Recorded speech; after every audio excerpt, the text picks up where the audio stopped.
Hello and welcome to your favourite channel Breno Solution. देखो बच्चों, आज हम करेंगे क्वेश्चन नंबर 19। ये क्या कह रहे हैं कि एक बच्चा है जिसके पास ना डाइस है, ठीक। उसके ऊपर जो है एक फेस पे ए लिखा है, एक पे बी, सी, डी, ई, एक और ए लिखा है, ठीक है। क्लियर है? मतलब जो डाइस होता है बच्चों, इस तरीके के कुछ डाइस होते हैं ना, तो यहाँ पर दो जगह तो बच्चों सपोज इधर भी ए है, इधर भी ए है, बाकी कहीं पर डी है, कहीं पे सी है, कहीं पे ई है। अब तुम लोग को समझ में आ गया? चलो, अब ये कह रहे हैं प्रोबेबिलिटी बताओ ऑफ गेटिंग ए, ठीक है। तो प्रोबेबिलिटी ऑफ गेटिंग इन ए। अब देखो बच्चों, टोटल आउटकम्स पहले हम देखते हैं। टोटल आउटकम्स कितने, काउंट करो, 1 2 3 4 5 6। टोटल तुम्हारे पास 6 आउटकम है, ठीक है। ए कितनी दफ़ा आ रहा है? फेवरेबल आउटकम्स तुम्हारा ए है। ए कितनी दफ़ा आ रहा है? 1 2, 2 दफ़ा तुम्हारे पास ए आ रहा है, तो मैं लिख दूंगी favourable outcomes upon total outcome, ठीक है। क्लियर है? इसको हम फर्दर डिवाइड करते हैं, 2 1 2, 2 3 6, ठीक है। ये आपका आंसर हो जाएगा। अब आ जाओ इसके सेकेंड पार्ट पर। ये कह रहे हैं what is the probability of getting D. तुम्हारे पास डी आने की क्या आशंकाएं हैं, क्या प्रोबेबिलिटीज़ हैं, ठीक है। तो देखो बच्चों, क्या करोगे, नीचे लिख दो टोटल आउटकम कितना है, 1 2 3 4 5 6, वो तो 6 ही हो जाएगा। ऊपर लिखोगे डी कितनी दफ़ा आ रहा है, तो बच्चों इस पूरे में मुझे डी सिर्फ एक ही दफ़ा मिल रहा है, ये वाला, तो मैं लिख दूंगी 1/6। This will be my answer, ठीक है। क्लियर है? अब आ जाओ तुम क्वेश्चन नंबर 20 पर। देखो बच्चों, क्वेश्चन नंबर 20 में ये कह रहे हैं तुम्हारे पास इस टाइप का एक रेक्टेंगुलर रीजन है पूरा, ठीक। उसके अंदर एक सर्कल है, तुमने एक डाई लिया, उसको थ्रो करा, ठीक है, और वो उसकी प्रोबेबिलिटी बताओ कि वो इस सर्कल के अंदर ही आकर गिरेगा, ठीक है बच्चों। तो इसमें हमें प्रोबेबिलिटी बतानी है कि डाई जो है सर्कल के अंदर ही आके गिरेगा, है ना। Probability of getting die inside circle क्या हो जाएगी बच्चों? इसमें मैं क्या करूंगी, मैं जो तुम्हारा टोटल आउटकम है वो क्या हो जाएगा, मेरा टोटल एरिया हो जाएगा, ठीक है। फेवरेबल आउटकम क्या होता है, प्रोबेबिलिटी की definition favourable outcome upon total outcome, है कि नहीं। तो मैं क्या करूंगी बच्चों, टोटल आउटकम के लिए मैं ले लूंगी टोटल एरिया, ठीक है। एरिया ऑफ रेक्टेंगल मतलब L इंटू बी, ये क्या हो जाएगा, 3 2 6 मीटर स्क्वायर, ठीक है बच्चों, सही है। और फेवरेबल आउटकम के लिए क्या लेंगे बच्चों, हम सर्कल का एरिया ले लेंगे, ठीक है। तो एरिया ऑफ सर्कल क्या हो जाएगा, इसे A1 मान लो, कैपिटल ए मान लो, इसे स्मॉल ए मान लो, A1 सॉरी, इसे ए मान लो, इसे A1 मान लो, सर्कल का एरिया, ठीक है। ये क्या हो जाएगा, pi r square. So area of circle क्या होता है, पाई आर स्क्वायर होता है, ठीक है। यहाँ पर बच्चों डायमीटर गिवन है, डायमीटर अगर तुम्हारे पास 1 मीटर है तो रेडियस क्या हो जाएगा, 1/2 मीटर हो जाएगा, डायमीटर का आधा हो जाएगा, ठीक। तो मैं पाई को एज इट इज रखती हूँ, 1/2 का स्क्वायर कर देती हूँ, क्योंकि रेडियस 1/2 मीटर है, मैंने 1/2 का स्क्वायर कर दिया। ये कितना आ जाएगा, 2 2 4। डिनोमिनेटर में कैसे लिख सकते हैं, इसको ऐसे लिख सकते हैं, 1/2 इंटू 1/2 ऐसे लिख सकते हैं। तो मैं इसे लिख दूँ पाई अपॉन 2 2 4, तो मैंने इधर लिख दिया है, ठीक है। क्लियर है? इसको अब हम रब कर देते हैं इतना पोर्शन, सही है। अब तुम्हारे पास टोटल आउटकम भी आ गया, मीटर स्क्वायर होगा, और तुम्हारे पास फेवरेबल भी आउटकम आ गया। तो यहाँ पर जो प्रोबेबिलिटी हो जाएगी वो हो जाएगी π/4/6, ठीक है। अब तुम क्या करोगे, पाई को एज इट इज रखो, 4 नीचे आ जाएगा, 4 6 24, ये हो जाएगा π/24, ये तुम्हारी प्रोबेबिलिटी हो जाएगी, ठीक है। सही है? आया समझ में? इतना मुश्किल नहीं था, आसानी था ये वाला क्वेश्चन, है ना। अब आ जाओ तुम क्वेश्चन नंबर 21 पे। देखो बच्चों, क्वेश्चन नंबर 21 में क्या है, एक लॉट है जिसके अंदर टोटल 144 पेन्स हैं, ठीक है, जिसमें 20 पेन तो तुम्हारे ख़राब हैं, बाकी तुम्हारे सही है। एक लड़की है नूरी, वो क्या करती है, शॉपकीपर से बोलती है मुझे एक पेन दे दो, शॉपकीपर रेंडमली उसे एक पेन उठा के देता है, ठीक है, सही। अब ये कह रहे हैं कि क्या प्रोबेबिलिटी है कि वो पेन को ख़रीदेगी। अगर वो सही होगा तभी पेन ख़रीदेगी। तो हम इसको कैसे करेंगे बच्चों, यहाँ पर देखो सबसे पहले तो टोटल बॉल पेन्स जो हैं वो कितने हो जाएंगे 144। ये तो तुम्हारे पास टोटल पेन आ गए, ठीक है। अब हम ये देखते हैं इसमें से कितने डिफेक्टिव पेन्स हैं, ख़राब पेन कितने। तो यहाँ पर डिफेक्टिव पेन्स हैं बच्चों 20, ठीक है।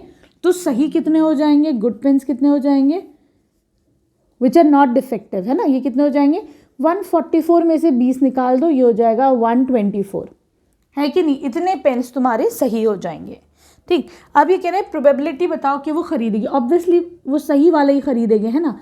तो probability that she will buy, है ना, शी विल बाय क्या हो जाएगी बच्चों probability, favourable outcomes upon total number of outcomes. Total number of outcomes कितने बच्चों यहाँ पर 144, है कि नहीं।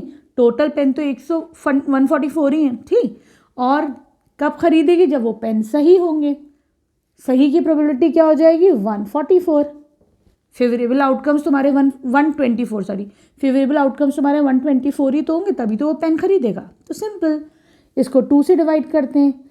2 6 = 12, 2 2 = 4, 2 7 = 14, 2 2 = 4। फिर करो ज़रा सा, 2 3 = 6, 2 1 = 2, 2 3 = 6, 2 6 = 12।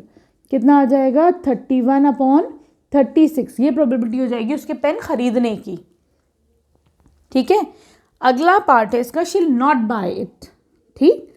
तो देखो probability of she will not buy, नहीं खरीदेगी, उसकी प्रोबेबिलिटी बताओ, ठीक है। इसको थोड़ा ऊपर कर देते हैं हम, ठीक है। तो ये क्या हो जाएगा, नीचे तो लिख लो टोटल आउटकम्स। टोटल आउटकम्स है 144, ठीक। कब नहीं खरीदेगी, जब डिफेक्टिव पेन आएगा, है कि नहीं। और डिफेक्टिव पेन के चांसेस कितने डिफेक्टिव पेन है यहाँ पर 20 डिफेक्टिव पेन है कि नहीं। 5 से ज़रा से इसे डिवाइड करो तो ये हो जाएगा 5 4 = 20, और ये कितना जाएगा 5 2 = 10, 5 से नहीं जाएगा, सॉरी, ये जाएगा 4 से जाएगा, है ना। 4 से करो, 4 5 = 20, ठीक है। ये जाएगा 4 3 = 12, 2 बचा, 4 6 = 24। तो 5/6 इज द प्रोबेबिलिटी। 5 को ज़रा सही बना लेते हैं हम, ठीक है। आ गया समझ में। अगर वो खरीदती है उसकी प्रोबेबिलिटी 31/36, और नहीं खरीदती उसकी प्रोबेबिलिटी कितनी हो जाएगी 5/36, ठीक है। क्लियर, आराम से समझ में आया। अब आ जाओ तुम इसकी क्वेश्चन नंबर 22 पर। देखो बच्चों, क्वेश्चन नंबर 22 में ये कह रहे हैं तुम्हारे पास जो 13 क्वेश्चन था, तुमने एक डाइस उठाया, वो थ्रो किया था, ठीक है। यहाँ पर क्या है बच्चों, आपने रैंडमली 2 डाइस थ्रो करते हैं, ठीक है। एक फेंका फिर दूसरा फेंका। सपोज करो एक पे आया 1, दूसरा वाला जो फेंका उसके ऊपर भी 1 आया, हो सकता है ऐसा। तो दोनों का सम कितना हो गया 2, तो ये वो सम है, ठीक। अगली दफ़ा आपने 1 फेंका, 1 थ्रो करा, उसके ऊपर 1 आ रहा है, जो दूसरा डाइस फेंका उसके ऊपर 2 आ रहा है, ठीक है। सम कितना हो गया 3, ये वही है, ठीक है। क्लियर है। तो देखो बच्चों, यहाँ पे जो टोटल आउटकम है, नंबर ऑफ आउटकम्स, ये कितने 1 2 3 4 5 6 6, ये 6 6 6 6 6, ये कितने 36 आउटकम है। तो जो टोटल आउटकम है बच्चों वो कितने हैं यहाँ पर 36, ठीक है।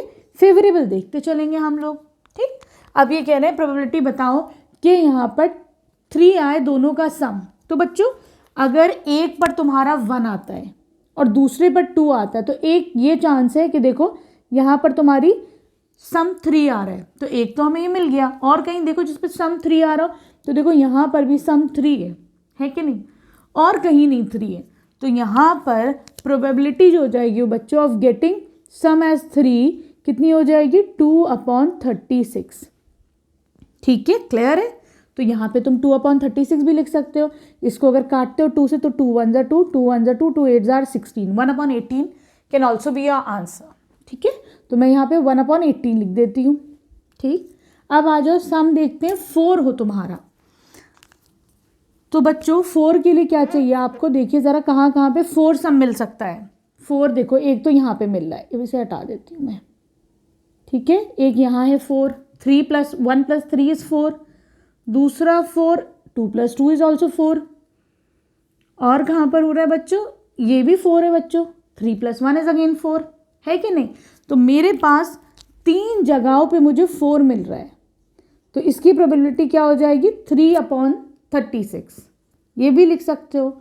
दूसरा क्या लिख सकते हो बच्चों, इसे 3 से कैंसिल करो, 3 × 1 = 3, 3 × 1 = 3, 3 × 2 = 6, 1/12 भी लिख सकते हो इसको। ठीक है, अब आ जाओ, इनका सम 5 हो, ठीक। तो हम देखते हैं बच्चों 5 कहाँ कहाँ हो सकता है। चलो अब देखते हैं ज़रा सा, इसे रब कर देते हैं ज़रा सा। 5 देखो कहाँ कहाँ मिल रहा है तुम्हें सम। 1 4, ये भी एक 5 है ना, 5 है, 1 + 4 5 होता है, और ये भी एक 5 है, 2 और 3 भी 5 है ना, और 5 देखो 3 और 2 ये भी 5 है, और 4 + 1 5। ये देखो एक चीज़ नोटिस करिए, ये देखो डायगनली चल रहा है कि नहीं, है ना, और कहीं 5 है और तो 5 नहीं है। तो देखो 1 2 3 4, 4 जगह तुम्हें मिल रहा है, तो 4 अपॉन टोटल आउटकम तुम्हारे 36 है ही। तो 4 1 = 4, 4 9 = 36, तो मैं इसे लिख सकती हूँ 1/9। ठीक है, अब आ जाओ तुम probability of getting a sum as 6, जिसकी प्रोबेबिलिटी हो 6 आने का सम। चलो देखते हैं 6 कहाँ कहाँ आ सकता है हमारा। ठीक है, चलो देखते हैं। 6 के लिए मुझे ये, एक तो ये हो गया 1 5, ठीक, दूसरा 2 6 हो गया, 2 और 4 है ना। चलो इसको रब कर देते हैं हम, इसको भी रब करते हैं, इसको भी रब, इसको भी रब। तो देखो एक तो ये हो गया है ना, 2 4 हो गया, 3 3 हो गया। देखो मैं डायगनली चल रही हूँ, है ना, एक ये वाला हो गया। तो कितने हो गए बच्चों, और कहीं हुआ 6 जा रहा हो, और तो कहीं 6 नहीं आ रहा है। 1 2 3 4 5, तो ये हो जाएगा 5/36। ठीक है, ये 5/36 ही रहेगा। ठीक, अब आ जाओ तुम प्रोबेबिलिटी कि इनका सम जो है वो 7 आए। 7 देखो बच्चों कितनी जगहों पे 7 आ रहा है वो देखते हैं ज़रा सा हम। ठीक है, तो इसको रब कर देती हूँ मैं। देखो एक तो यहाँ पे आ रहा है 1 6, है ना, देखो डायगनली थोड़ा नोटिस करो, ये आ रहा है एक 2 5, ये 7 आ रहा है ना, और ये भी 3 4 7 आ गया, ये भी 7 आ गया, 4 3 5 + 2 ये भी 7 है, 6 + 1 अगेन ये भी 7 है। तो 1 2 3 4 5 6, 6/36, मतलब 1/6 भी लिख सकते हो तुम इसको। ठीक, अब देखते हैं प्रोबेबिलिटी ऑफ गेटिंग 8, है ना, इसी को रब करके ये कर देती हूँ, प्रोबेबिलिटी ऑफ गेटिंग 8 देखो कितनी जगहों पे 8 है, ये देखते हैं ज़रा सा हम। 8 के लिए बच्चों क्या क्या हो जाएगा, 1 6 नहीं, यहाँ पर देखो, हाँ ये आ रहा है 8 2 6, इसे रब करो, 8 आ रहा है तुम्हारा 2 6, है ना, और 3 5 4 4 5 3 2 6, है कि नहीं। कितना हो गया, 1 2 3 4 5 जगहों पे आ रहा है तुम्हारा सम 8। मैं लिख सकती हूँ 5/36। ठीक है, सही। अब तुम देखो प्रोबेबिलिटी ऑफ गेटिंग 9। आसान है ना ये वाला क्वेश्चन, मुश्किल नहीं है ना, आसानी है, बस थोड़ा आराम से देखना हो। लेकिन देखो एक डायगनली एक पैटर्न बन रहा है, उसका ख्याल रखना है ना। 9 तुम्हारा कहाँ कहाँ सम बन रहा है, तो देखो 9 मेरा बन रहा है, एक तो बन रहा है बच्चों यहाँ पर 3 6, है ना, दूसरा 4 5, चलो इधर लिखते चलते हैं।